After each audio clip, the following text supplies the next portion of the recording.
আসসালামু আলাইকুম। মোটরস্টারের নতুন একটা ভিডিওতে আপনাদেরকে সবাইকে স্বাগতম। সো আপনারা জানেন যে আমি FZ25 অলমোস্ট 1 মাস হয়েছে কিনেছি, বাট আসলে FZ25 নিয়ে ওইভাবে চালানো হয় নাই বেশ কিছু ব্যস্ততার কারণে, এবং ঢাকার বাইরেও ট্যুর করা হয় নাই। সো আজকে হচ্ছে কি FZ25 নিয়ে কথা বলবো। যারা FZ25 রিসেন্টলি কিনেছেন বা আগেও কিনেছেন অথবা সামনে কিনবেন, কারণ FZ25 250 সিসি সেগমেন্টের খুব পপুলার একটা বাইক, অ্যান্ড এই বাইকটাতে কি কি সেট আপ করা যায় আজকের ভিডিওটা এটা নিয়ে। তো চলেন ভিডিওটা শুরু করা যাক। প্রথমে যদি বলি FZ25 এ আপনার সব থেকে জরুরি যে জিনিসটা সেটা হচ্ছে গিয়ে ক্র্যাশ গার্ড। এই FZ25 এ আমি একটা ক্র্যাশ গার্ড ইনস্টল করেছি, যেটা আমাদের মোটরস্টার বিডিতে অ্যাভেলেবেল আছে, এবং এইটা আপনার বাইকটাকে একটা ট্যুরিং লুক দিবে।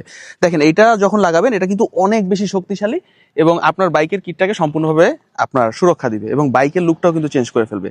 তার উপরে আরেকটা জিনিস আমি ইনস্টল করেছি, সেটা হচ্ছে গিয়ে হ্যান্ড গার্ড।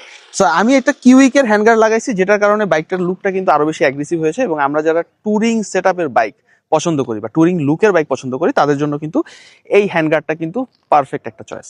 এবং এটাও কিন্তু মোটরস্টার বিডিতে অ্যাভেলেবেল আছে। তার উপরে কিন্তু আমাদের প্রিমিয়াম টপ বক্স, যেটা হচ্ছে কি 45 লিটারের টপ বক্স, এবং এটা হচ্ছে কি মার্কেটের সব থেকে প্রিমিয়াম টপ বক্স। যদিও এটা বর্তমানে মোটরস্টার বিডিতে অ্যাভেলেবেল নেই, অল্প কিছু ছিল যেগুলো সেল হয়ে গিয়েছে। সো 8 জিবির এই প্রিমিয়াম টপ বক্সটা আমি ইনস্টল করেছি FZ25 এর সাথে, এবং ব্লু কালারের এই FZ25 এর সাথে এই 8 জিবির এই কালারফুল টপ বক্সটা কিন্তু অন্য লেভেলের যাচ্ছে। তার উপরে আমাদের কাছে আছে হচ্ছে গিয়ে বিভিন্ন ক্যাটাগরির টপ বক্স তাছাড়া আপনি পেয়ে যাবেন। এবং আমি এই যে দুইটা সাইড বক্স লাগাইছি, এই সাইড বক্সগুলো আমাদের কাছে অ্যাভেলেবেল ছিল, বাট এটার যে পরিমাণ চাহিদা ভাই আসার সাথে সাথে কিন্তু এগুলো শেষ হয়ে গেছে, এবং এটাও কিন্তু ইনস্টল করেছি। এখন ব্যাপার হচ্ছে যে আপনি এই যে টপ বক্স, সাইড বক্স বা যেটাই হচ্ছে এই লাগাবেন, সেগুলো কিসের উপর লাগাবেন। দেখেন, আমাদের কাছে আছে হচ্ছে কি প্রিমিয়াম মানের এই যে ক্যারিয়ার, ব্যাক ক্যারিয়ার, যেটা 70 থেকে 80 কেজি পরিমাণ ওয়েট নিতে পারবে, এবং এগুলো কিন্তু ডাবল সাপোর্টের ক্যারিয়ার। এবং তাছাড়া শ্যাডেল পেয়ে যাবেন। এই শ্যাডেল বক্স লাগানোর জন্য আপনার শ্যাডেল ক্যারিয়ার দরকার, সো শ্যাডেল ক্যারিয়ারও আমাদের কাছে পেয়ে যাবেন। সো এই বক্সের কারণে হচ্ছে গিয়ে ক্যারিয়ার এবং শ্যাডেল ক্যারিয়ার, ব্যাক ক্যারিয়ার এগুলো আসলে ঢেকে গেছে। এবং আপনি এখানে চাইলে কিন্তু অলমোস্ট 70 থেকে 80 কেজি পরিমাণ ওয়েট কিন্তু নিতে পারবেন। এইটার ওজনই আছে 7 কেজি। সো 7 কেজি কোনো ব্যাপারই না, এবং এটা মোটামুটি 2 জন মানুষের জন্য 7 থেকে 8 দিন ট্যুর করার জন্য যা যা দরকার সবগুলো কিন্তু পেয়ে যাবেন।